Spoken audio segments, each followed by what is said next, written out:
Perfect.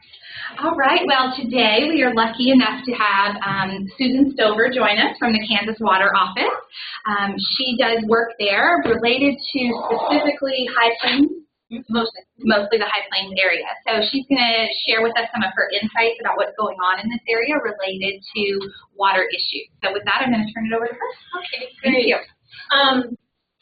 Well, I was throwing these slides together, and that you guys are communicating about natural resources. Ask me questions as we go on. Most of the time, or not most, good portion of the time, I'm talking to irrigators and stakeholders, and not so much people that are thinking about how do we communicate. So feel free to ask questions as we go on. I heard some of you talking about the weather while we were waiting, and Kansas is well known for having 5 types of weather: too cold, too hot, too wet, too dry, and too windy. I'm decided to break this up into 3 systems. One, a little bit just about the basic hydrology, because I wasn't certain that you all know sort of how the water works in Kansas. So, and then we think of it as sort of a tale of 2 systems. And then some of the key things on our water challenges, and then our vision and plans for the Kansas future in water. First of all, though, who is the Kansas Water Office? We are a very small state agency. There's only 18 of us, but we are a freestanding state agency. But we coordinate with all the different agencies and entities that deal directly with water through the Kansas Water Authority. It's a 23-member board, 13 of whom represent different user groups, such as commerce and industry, or watersheds, or groundwater management districts. And for the most part, they're appointed by the governor, with a couple of exceptions by the legislative leadership. But there's also, like the K-State's Dean of Agriculture is on the Water Authority, and the Kansas Geological Survey Director and the Kansas Biological Survey, they're both at KU. They're on the authority too. So it's the agencies as well as citizen user groups. It's only the citizen user groups, though, that actually vote. All the people with universities or agencies are ex officio. So that's who we are. We put together a state water plan. We provide advice to the governor and the legislature, and we coordinate. And we also own water supply in some of our federal reservoirs. So a little bit on Kansas, a tale of two systems, if you will. This is the precipitation normal. That's a 30-year period of precip going from west to east. Drastically different conditions as you get out here to Wallace County, where it's less than 18 inches a year, and you get all the way over to the southeast, and it's over 46 inches a year. That difference from west to east is as great as it is from eastern Kansas all the way to the East Coast. So huge difference. And the amount of precipitation really is very influential on what our landscape looks like and what our land use is. Here's where our reservoirs and our rivers are. One thing I want you to notice is where the rivers are beginning, and they're pretty much just starting, a little bit on the west half, but that's where the headwaters are picking up. And it gets a lot of base flow from our groundwater, but as our groundwater levels are declining, where those rivers become perennial is slowly shifting eastward. And then where are all our reservoirs? Well, they're in the eastern half of the state for the most part, both because that's where we have a lot of rainfall, it can capture more water, but also the evaporation, very, very semi-arid out in western Kansas. So limited surface water, very arid out there. Something else to notice about this is the striped areas, and those are pointing out the watersheds that go beyond state boundaries.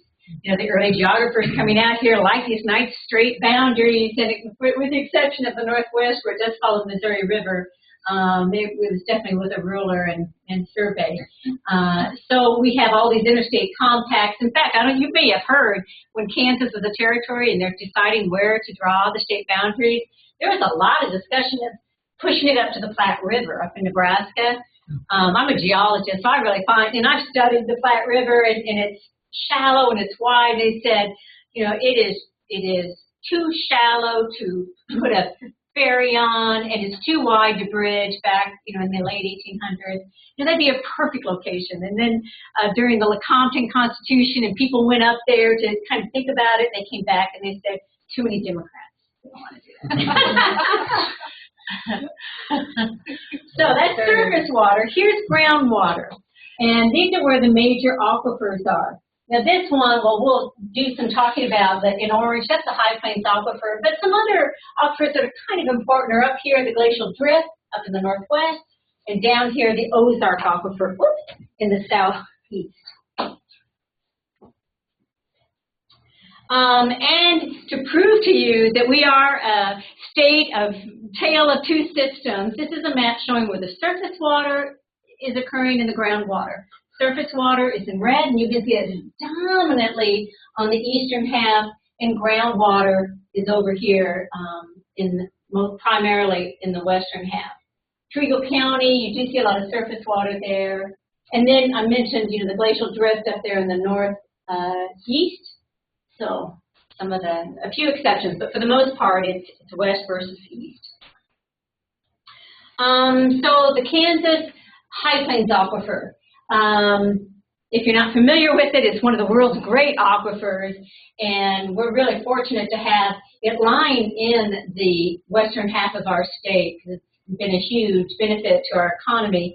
And it does underlie portions of 8 states. And it's kind of like a Russian novel. It has a lot of names. It's 3 interconnected aquifers here. The Ogallala, in fact, you might have grown up hearing only Ogallala, but that really now, we really reference that to the western, third of the state, if you will. That's the deepest, it's the oldest water. But then there's 2 others. It's Great Bend Prairie, and then the Equisbeds. And the Equisbeds are a pretty important aquifer, the Wichita area.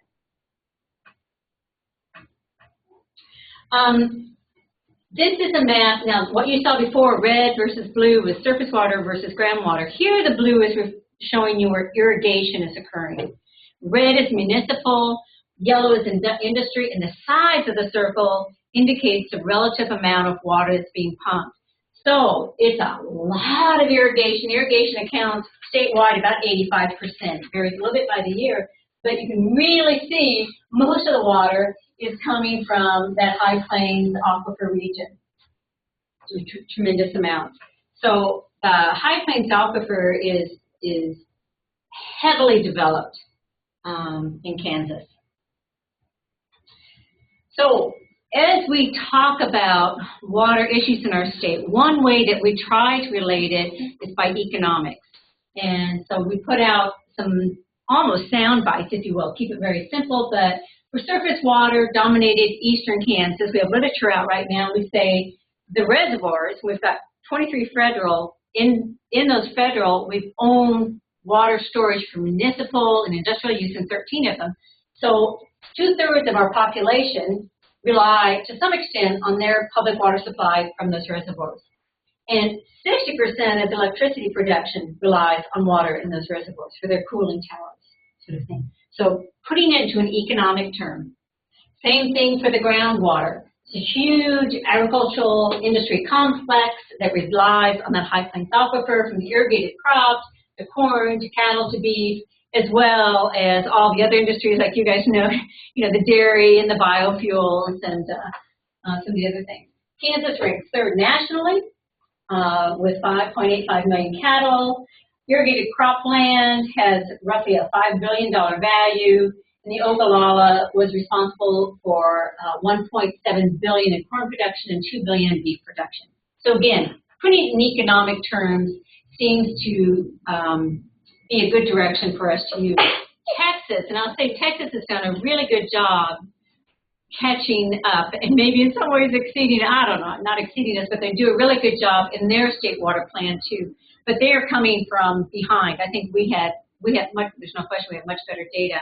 Texas has put a lot of money into their state water plan over the last 5 years, and they have projected the economic impact if they do not develop the reservoirs, if they do not make some of the changes that's necessary. So that same idea, put it into economic terms.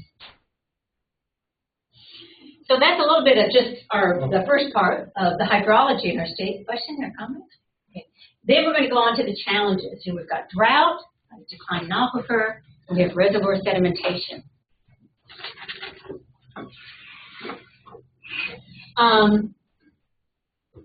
One thing when we go out, drought has been definitely on our minds, and of course we've had a long history with it from the dirty 30s back to the 1950s, and in fact you may not be aware it's the 1950s drought that was so intense and so long. That's really what we call the drought of record. It's in statute that we have to, when we market that water in those reservoirs, we have to look at a drought equivalent to the drought of the 50s before we can assure that we can deliver a certain amount of yield.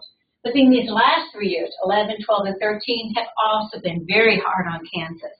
So there's an expression that we have, never waste a crisis, and that's the same idea. We've got people's attention, the legislators' attention, because this has been a really severe thing, not only for producers, but a lot of ranchers as well, and cities. The city of Wichita was really worried about running out of water the last couple of years and talking about what are some of their alternatives. And some other communities had to find alternate sources. This is the map of how many weeks, as of December, how many weeks different counties were either in extreme or exceptional drought. Now, at some point, the entire state was either in extreme or exceptional, but this just shows you that it was not evenly distributed. And you get down here where they've been 99 to 101, Morton, Stevens County, over 2 years, and they still are. So western Kansas tends to suffer the droughts more than eastern Kansas, but this year, well, actually it was 2012 where the entire state really suffered. In 2013, eastern started to come out of it a little bit. I'm going to back it up. Well, we'll leave it here. This is, the questions are, of course, you're talking about climate change to a certain extent.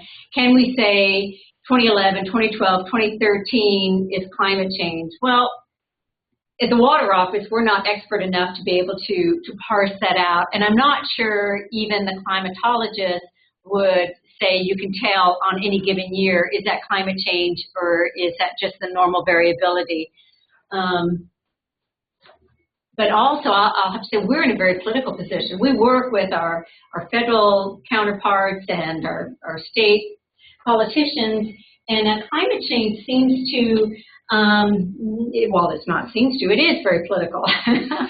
And so something that we had an intern work with us, he was with the Kansas Geological Survey a couple years ago, Tony Lazell, did a great job. And we said, we really want more information on our historic droughts that we've had. And not only historic, but our prehistoric. We call them paleo droughts. And so he'll go back as far as he can in the written record.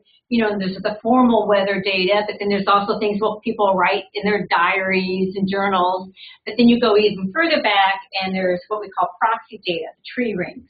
So certain types of trees, you can tell by the thickness of the rings how warm it was or wet it was. And then there's even other data like sand dunes. We can tell on some of the sand dunes when they were active and when they weren't, and ways to date it. So he compiled a great deal of data. And this is the drought of the 1950s. This is the Dust Bowl drought, and showed how that relates to the 10-year data. What it shows is that we have had droughts as severe as the Dust Bowl days, on average, 3 to 4 a century. And in fact, you go back in time, and some of them were much more severe than the Dust Bowl days in the 1950s. This has been just excellent to be able to communicate that with irrigators and policymakers, because we don't get hung up on the politics of climate change. And I don't want to skirt the science of it, but maybe the end result, what do we do about it? We get to the same place. So being able to show that Kansas has had very extreme weather, even throughout, just back to the 1800s, is a way to communicate. What are we going to do with this extreme weather events? Oh, I guess I did put 2 of them in. This is where you put a filter in for, 10 years or 50 years of severe drought. You can see the patterns that we've had. And it makes the Dust Bowl days in the 50s look tolerable by comparison. It also brings up a question, you know, we showed those patterns of normal, we call them 30-year normals, and are we looking at a long enough record? Here's well, it was from a couple weeks ago, but the drought monitor, the U.S. drought monitor, if you go to Kansas right now, is slightly different. It's a little bit improved in the northeast, but pretty much the same pattern. It's actually gotten a little bit worse down here. And is this a new normal? We're not going into the 4th year of it. Are we going to be experiencing longer, extended drought periods? This is a map. Western Kansas has these management units over pretty much the entire High Plains Aquifer, and they're referred to as groundwater management districts, 1 through 5. And this is just a map graphing the annual water use, which is in red, and the water level change. If we had put precipitation in there, you would have seen a similar pattern, but when it's dry, they pump more, and the water level declines more. Real rocket science here, but it's good to document it. So, you know, I will point out a couple, like out here where I said it's a little shallower, you can see that they had extreme events, but when they quit pumping, that water level tends to come up when they reduce it, because if it's a real wet period, they recharge pretty quickly. Out here in GMD3, the trend on that water level is pretty sharply down. They pump the most, and they also have the greatest declines. Yeah. Is that because of, like, I know that in, like, the 5 and 2 area, they have a lot sandier soils, and does that have something to do with it? Well, you're right. Sandy soils has good recharge. It also is the depth to water. When you get out to the Equispits, that number 2 area, some areas, they may only be 30 feet deep. When you get out to some of these regions in this area, it may be 300 to 400 feet to water level. What county are you from? I'm from Gray County. Okay. But I actually worked in Stanton County. Stanton County, Stevens County, and Morgan County. Okay. Okay. Yeah.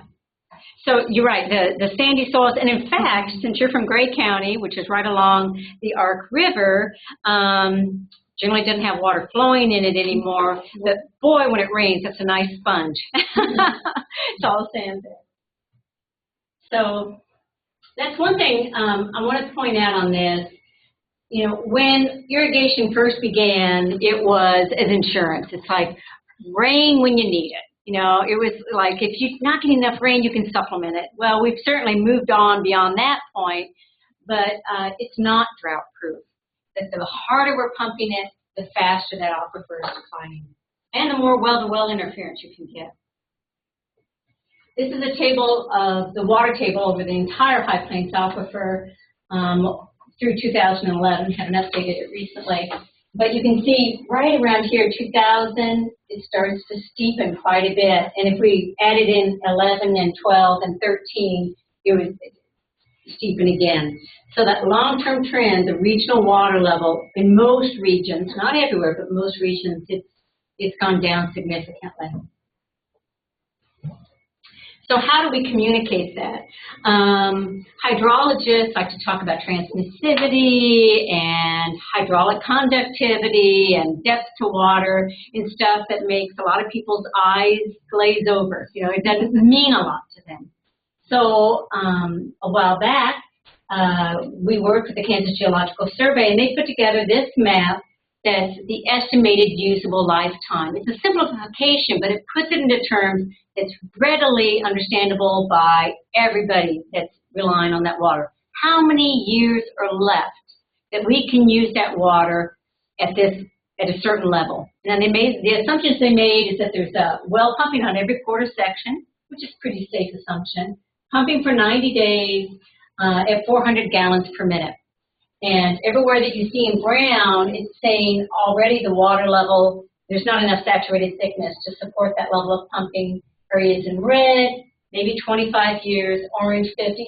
And then some of these regions down here, perhaps 100 or more. Although that can be misleading because some of those regions have a lot of clays in it and They hold water but don't give it up easily. It is not very representative over here because what they're doing is really basing it off the last 10 years and then projecting that trend into the future. And in this region, because it is shallower and it has a lot of sandy soil, when they get the big rains, they can recharge. So it's a little misleading over there. What is the big naked spot in Gray County? Is that just not where the aquifer is? Right. No saturated thickness. One other thing, too, to consider is not only how much saturated thickness is there, and we measure that, well, the royal we, I don't actually go out. The Kansas Geological Survey and the Division of Water Resources goes out, and they measure about 1,200 wells every year. And they do it in the winter months, and the reason they do it in the winter months is because, for the most part, irrigation has stopped. And so they're having as much, static level, evening out so they can see what's happening. So what they're trying to get is static water level in January. We've got 3 wells that we get 24/7 types of water level and pressure transducer information on. And even though we know what's happening to that water level trend in January, so you're taking away that overburden of pumping that's influencing that level, what's really going to matter to the people that are pumping, especially the irrigators, is what's happening in the irrigation season. And down here in Haskell County, when that well is turned on, there's a huge drawdown. It happens to be because that's gotten down into a part of the aquifer that's confined. And so even a well pumping a quarter mile and up to a half a mile away is influencing, and everything's sucking that portion of the aquifer down. So we're seeing this, over nearly 100+ foot drop during that irrigation season. So even though they may say, oh, you have, over 100 feet of saturated thickness left and look good on the estimated usable lifetime map, when you realize what that drawdown is, we're telling them now probably less than 10 years. So there's some areas that can be much more serious than that estimated usable lifetime map shows. So what are we hearing on the projected climate change impacts? And we're hearing that, we seem to be kind of in the middle of where a lot of models are hitting, but for the most part, statewide, that maybe it's going to be stable or increasing precipitation. But the pattern of precipitation is going to change, and that's significant. It's going to be fewer rainfalls, but much more intense when they do happen. There'll be a greater variability. It's going to be warmer temperatures, but particularly in the wintertime and also at nighttime. We have higher nights. It doesn't cool off as much at night. My understanding is that's very stressful in livestock. So that's a big concern. We're going to get increased evaporation and transpiration with those higher temperatures, and so there's going to be more water use. And I already mentioned the greater stress for livestock.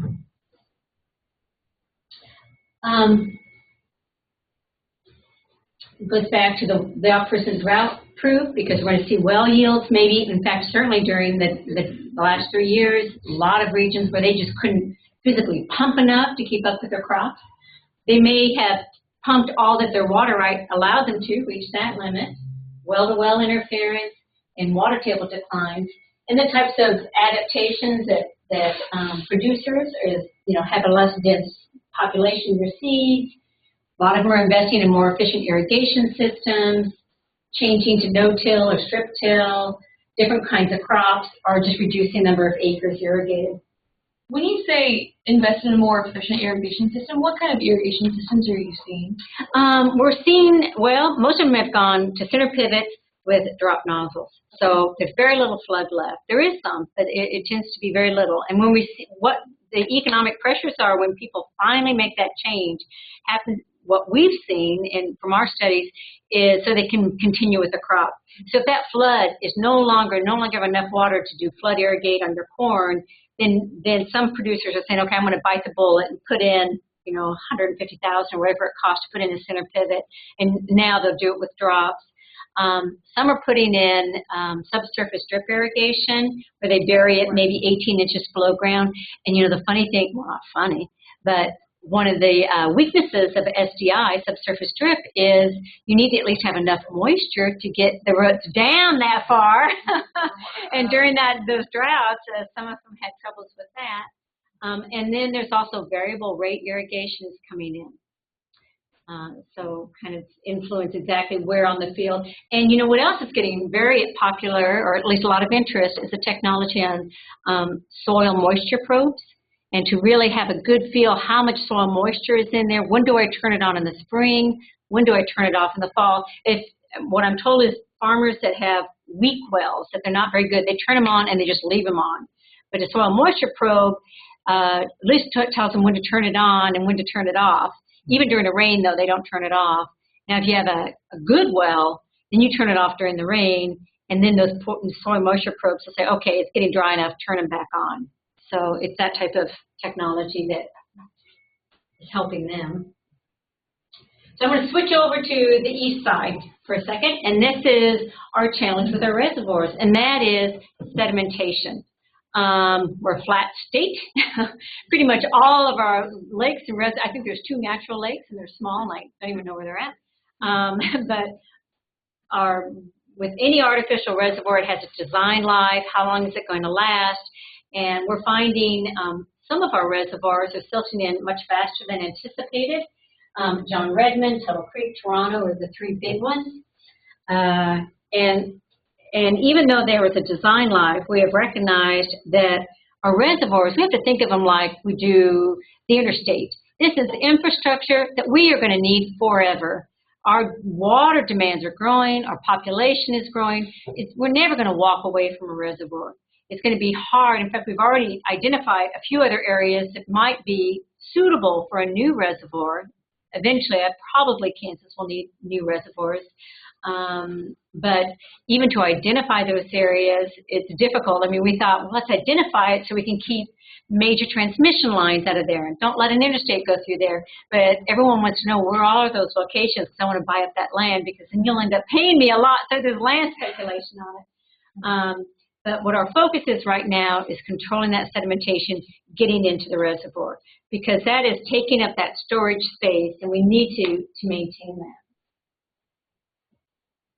A big source of our sediment is coming from stream bank erosion. And you go back to climate change, more intense rains, that's when those stream banks tend to cave in. So there's a lot of effort being made on reducing that sediment as well. So I want to just jump down to our third area, and that's what's the vision and our plans for the Kansas future in water. Yeah, questions? Back in October of last year, we held the Governor's Water Conference here in Manhattan. We're going to be holding it again this October. It'll be the 3rd year. At the 2013, he called for a development of a water vision, a 50-year plan. His economic advisors actually had recommended it, saying, you know, in business, we look out 50 years. Where's the direction we want to head? And so he said, you know, we need that with water, because water is so closely tied to our economy. If we don't have a reliable source of water and a good quality source of water, you're not going to be able to grow the economy. So that's what he called, and that's what we're in the middle of, developing that 50-year vision for water.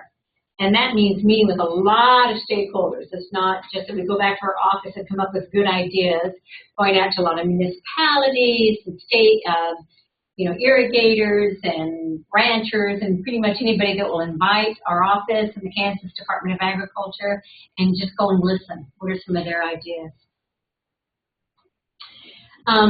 This is some of the sound bites, again, on that communication. When we go out there, if we don't have a vision and we take no action, in 50 years, the Ogallala Aquifer will be 70% depleted, and another 40% of the area irrigated by the Ogallala cannot even do a 400 gallons per minute. And that's typically been considered the lower level for center pivots. For the reservoirs, the federal reservoirs will be 40% filled with sediment, and 5 of those eastern basins that depend on some of the reservoirs for the municipal industrial supplies, we will not be able to meet those demands during periods of drought. So, what is the vision going to address? Again, this is sort of the basic, simple message just getting out. We want a reliable water supply to meet the needs of a growing population and economy. And it's really going to focus in two areas. Actions to conserve and extend the useful life of the High Plains Aquifer, and action to secure, protect, and restore reservoir storage. So really want to focus it. And that's important. When you try to promote change, you can't have too many messages.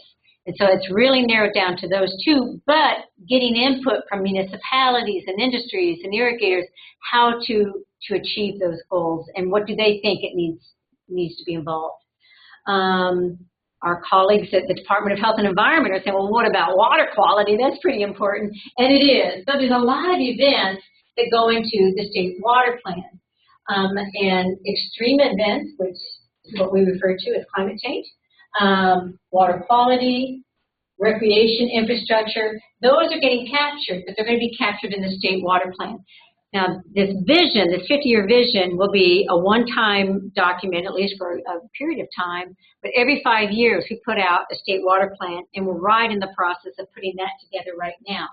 So those other issues aren't going to be forgotten. We're not suddenly, have folks over the Department of Health and Environment no longer doing, environmental work. They will on water quality, but that's not the key priority.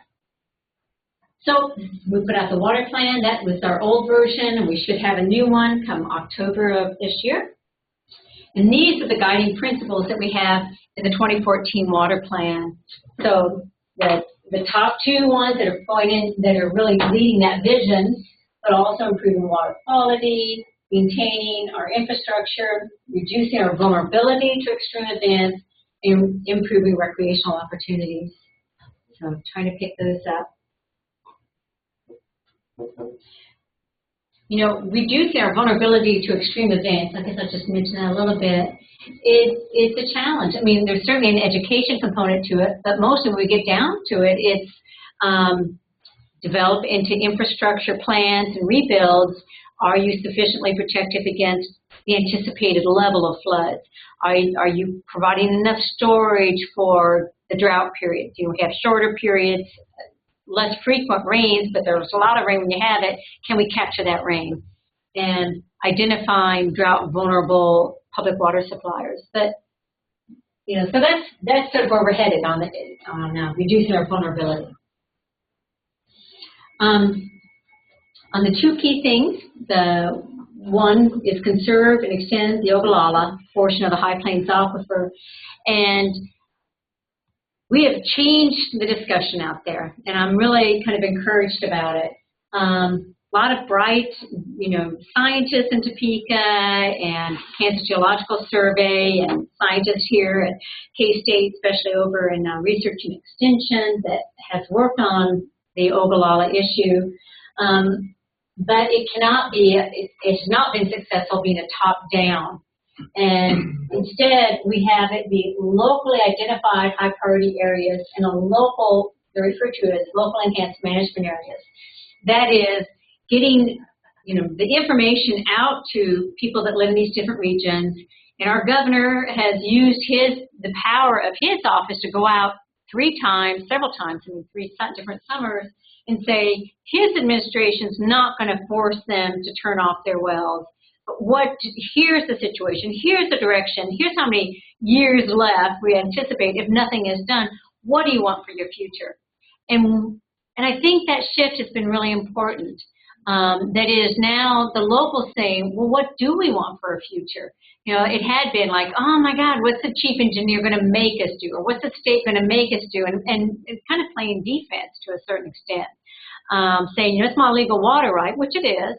But then changing that conversation around to, here's what your future looks like if you don't do anything. It's a common pool resource. You alone saving your water maybe won't benefit too far, if you don't also have your neighbors in on this.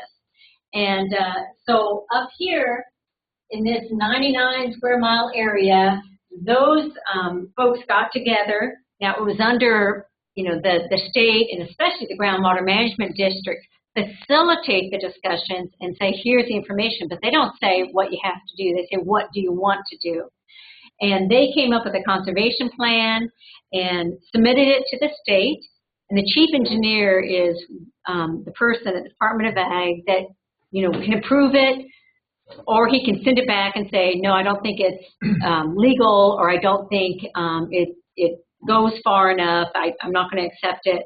Or he can return it and say, here's a few changes I think you can make. But he can't say, well, it's nice that you're going to try to do X, Y, Z, but I'm going to add a few more things. He can't do that. So they're protected against getting more than they bargained for. So those guys up there started the first LEMA, Local Enhanced Management Area. They're in their second year now.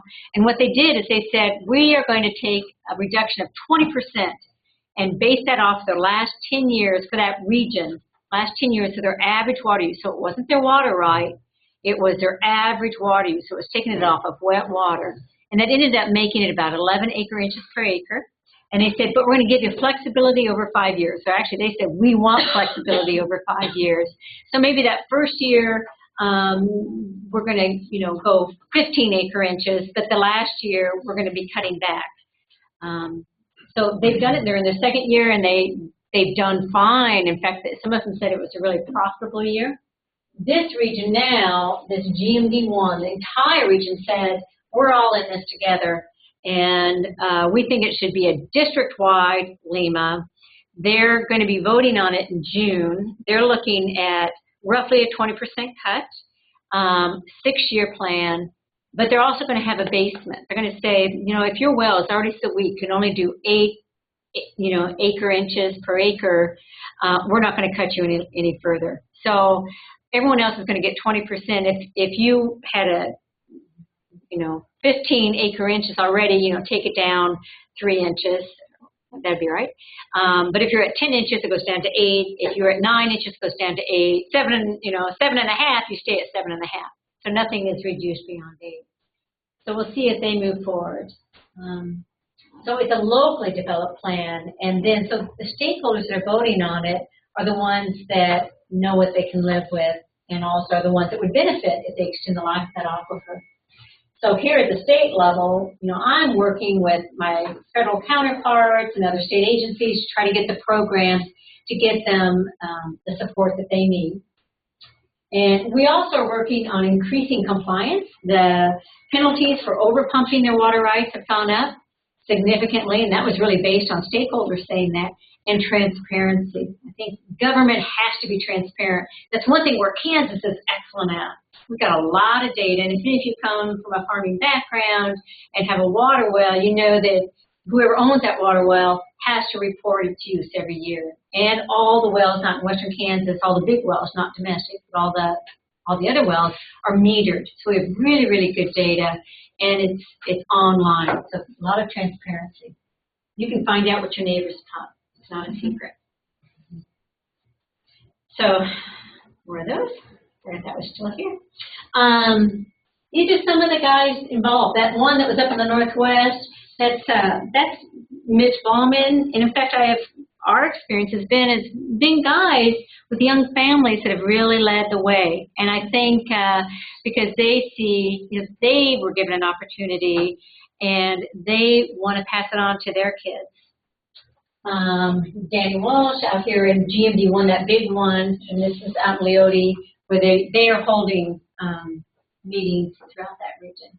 So kind of exciting stuff going on. We'll sure hope I hope they vote in the LEMA in the GMD1 region.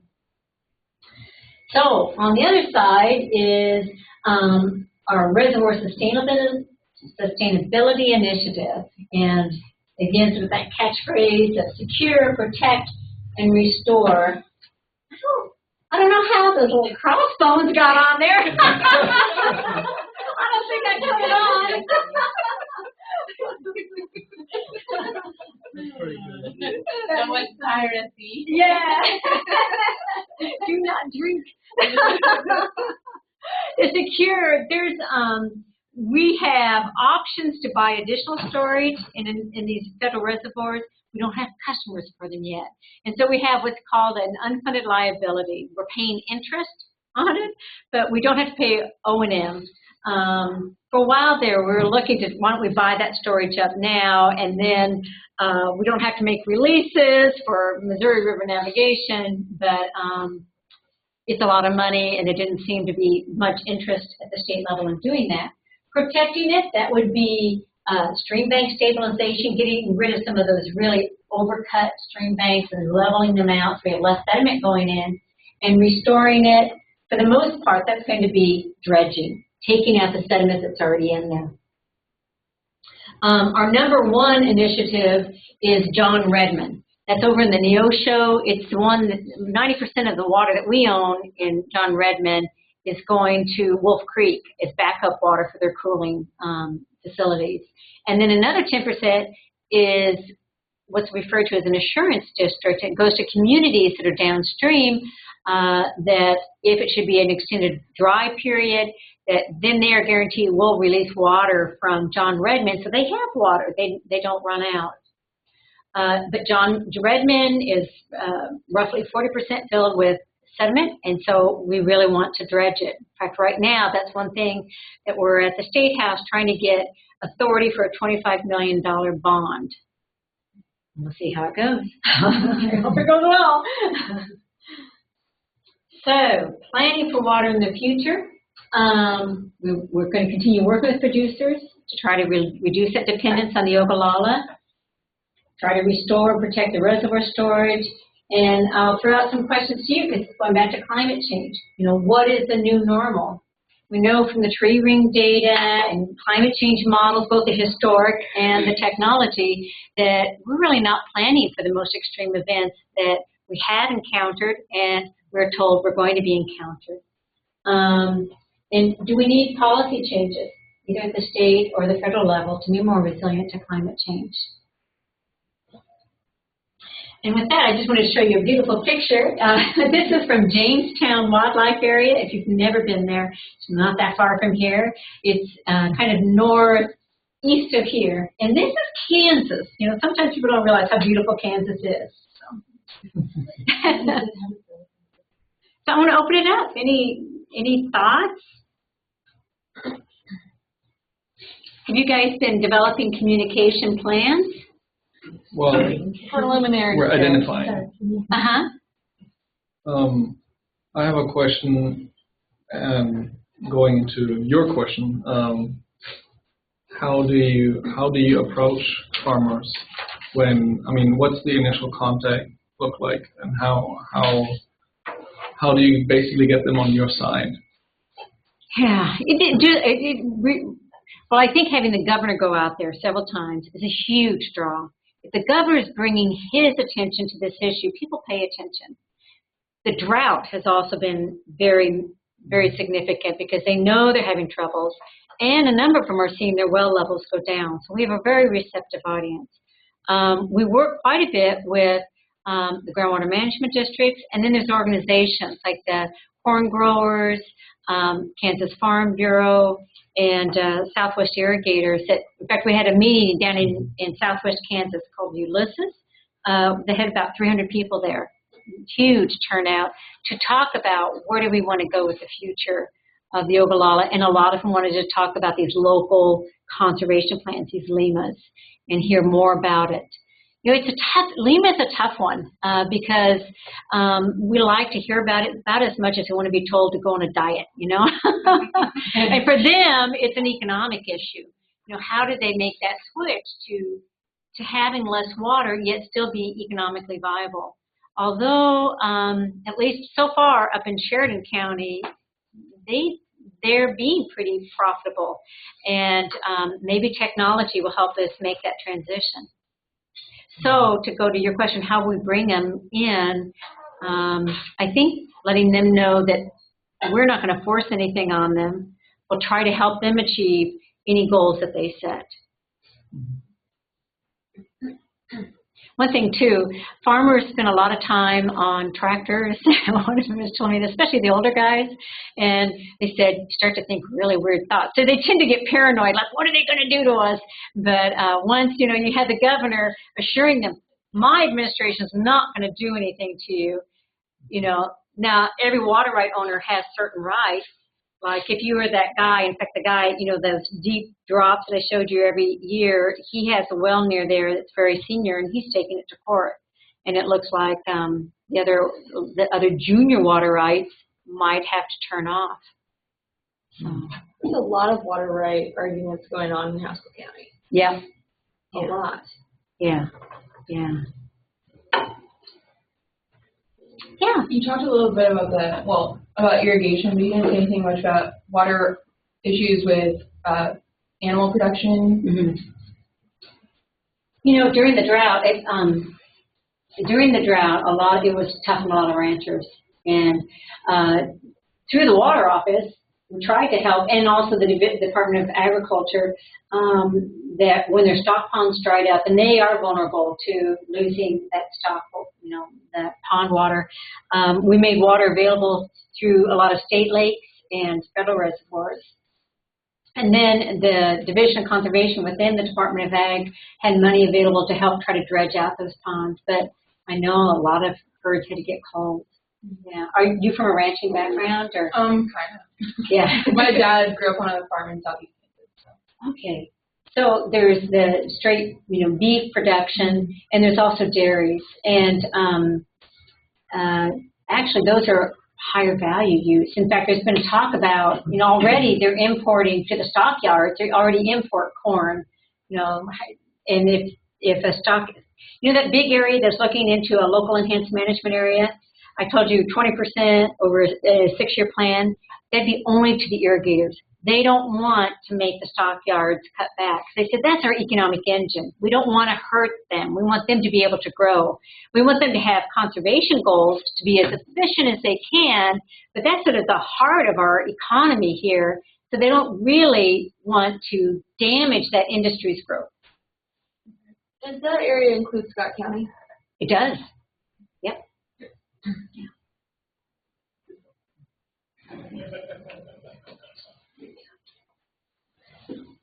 What did you do down in Stanton? I was a sales agronomist. Oh, okay. So yeah. Yeah. Rubbing elbows with the folk you are talking about. Yeah, yeah. And there's some big operators down there. Oh my word, yeah. Yeah. Mm-hmm. There's actually a farmer who I believe 20, maybe even 30% of their irrigation is all subsurface drip. And they've had it for over 20 years. Wow, he was one of the early adopters. Huh? Yes, and apparently it was his 80-year-old dad that pushed him into it, which is really funny about it. I've been up in Thomas County, one of the really big operators up there, and out with him. Maybe you guys know this technology. In fact, I was hosting a gal from Kyrgyzstan. So, they have like 40-acre plots, right? Yeah. There. And huge combine that was doing 12 rows at a time, brings in the corn, shucks it, takes it off the cob, gets the water content and the starch content as we're moving, and then the truck comes up and they load up the grain bin. We were both just so impressed. And so it's some of these large operators that can really get the latest technology and remote control of the irrigation systems and the soil moisture probes. And that's one thing, at least on the state level and work with federal programs, can we send those areas where they say we want to extend the life of this aquifer, and they're voluntarily stepping up and taking that risk by reducing by 20%, can we direct EQIP contracts to them to put in a more efficient system, or some state cost share grants for technology, or even, fund field days, but to kind of recognize they're taking the risk, they're being visionary to a certain, and can we kind of direct some of those assistance their way. I think it's also interesting that a lot of people don't necessarily see farmers as innovative or like willing to adopt new practices like that, but I find that, at least I found with my time in Johnson, that there was a lot of like very forward-thinking farmers, and they were just excited about new technologies, and it was really neat to be around. Yeah. I think farmers tend to know their property the best. Now, certainly a lot of them are risk averse, you know, but I think they do innovate, and that's where we want to say, okay, set the conservation goal and then give it as much flexibility as possible. We're controlling, you know, you guys have said how much you're going to cut back. Maybe we can let you put it on as much acreage as you want. Instead of, you know, the old style has been what we call dry and buy, you know, dry up the acres and dry them up. You can dry land farm it, but let's not irrigate it anymore. Now it's, well, what about limited irrigation? You know, those first few acre inches are where you get the most, you know, crop yield and revenue, and then it levels off. You're still gaining some, but not as much. So from an economic standpoint, it's going to be the first 8 to 10 inches that are going to be more valuable than the last 2 or 3. And so instead of drawing up a certain number of acres, maybe go limited irrigated on more acres. Yeah. And I apologize if you mentioned about this earlier in the presentation, but you talked about removing the sediment. Yeah. How about preventing from the source of the sedimentation? Yeah, that's right. And I didn't really focus on that too much, but there are a number of projects to level off that stream bank and put in willows and other woodies that help stabilize it so you have less erosion. And there's a lot of models that are done that are showing where the primary sedimentation is coming from, but also the effort is to not, you know, you've got to have a willing participant, and we can't force stream bank stabilization on a farmer, but you really want to have a whole segment of the stream, not just this guy's willing to do it and that gal's willing to do it, and not in between, because then you just kind of shift the problem. But that's a big one.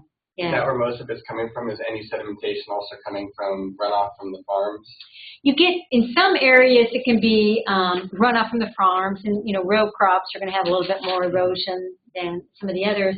But it seems to be stream bank is the number one problem, to be honest. So. Cattle management practices at all, or are they starting to move cattle that might share kind of a stream bank? I don't know. That's a good question. I don't know about that one.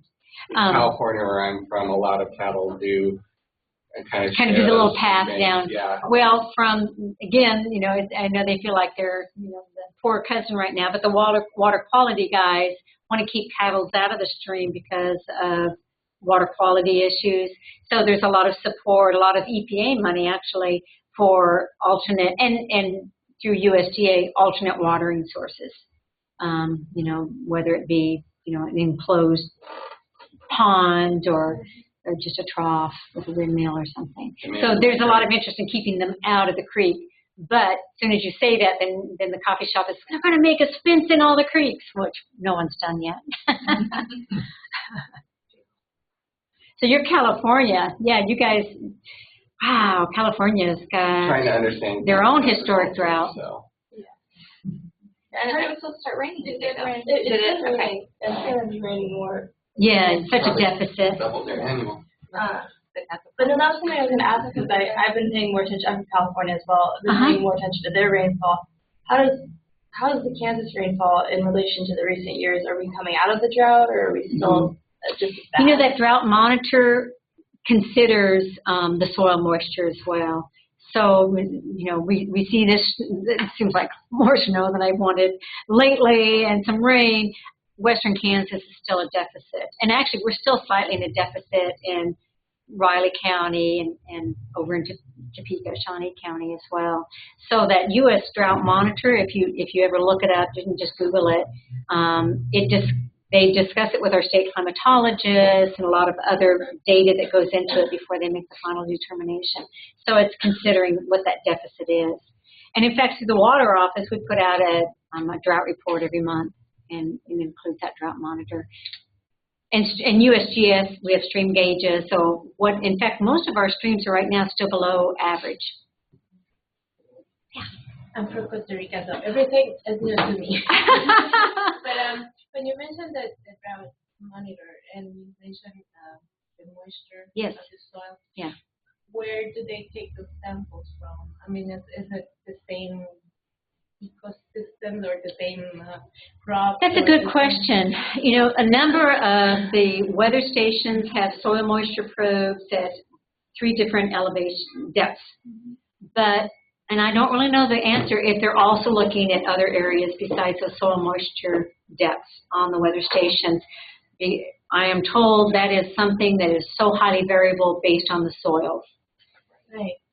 But also should be based on the vegetation or the, The crop if health, you have the a land cover. prairie, Yeah, and if you have different kinds of crops, yeah. or, well, there are no forests there, but, and also, I don't know if all the crops are, or all the agriculture like the same, or if there are different variations in how the farmers cultivate, I don't know much about it. There is a bit, and probably some of these kids here that are from Kansas farms might know better, but an example is out in western Kansas, the best soils with the best water, they're going to put it in corn. That's where the most profit is. Sometimes alfalfa, but corn seems to be the most profitable.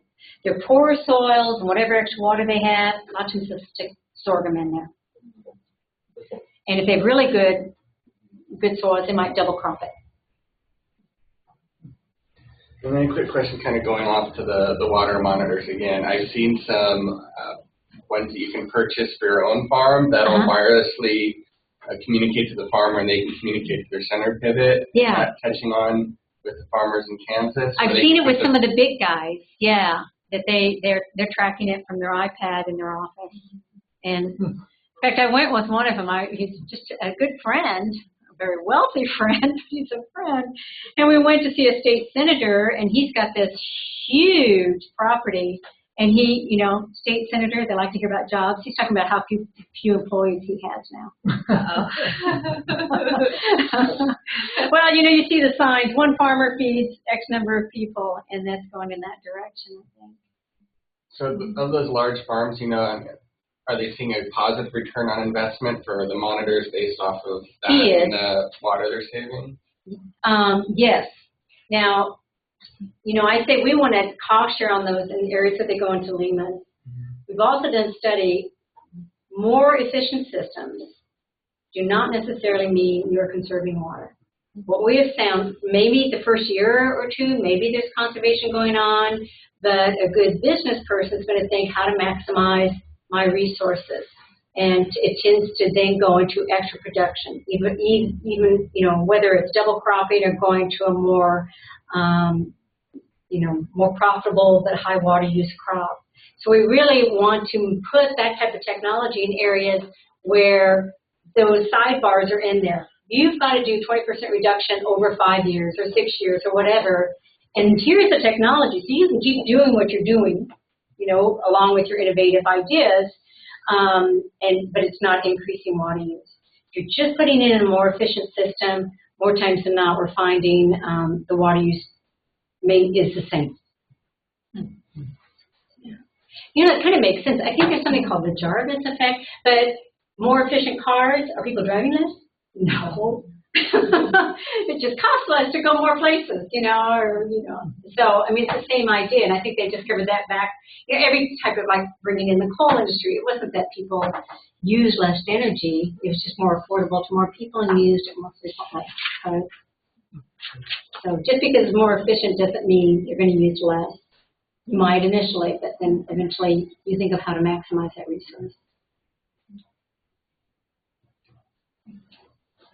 Well, good luck to you guys. Thank you so much.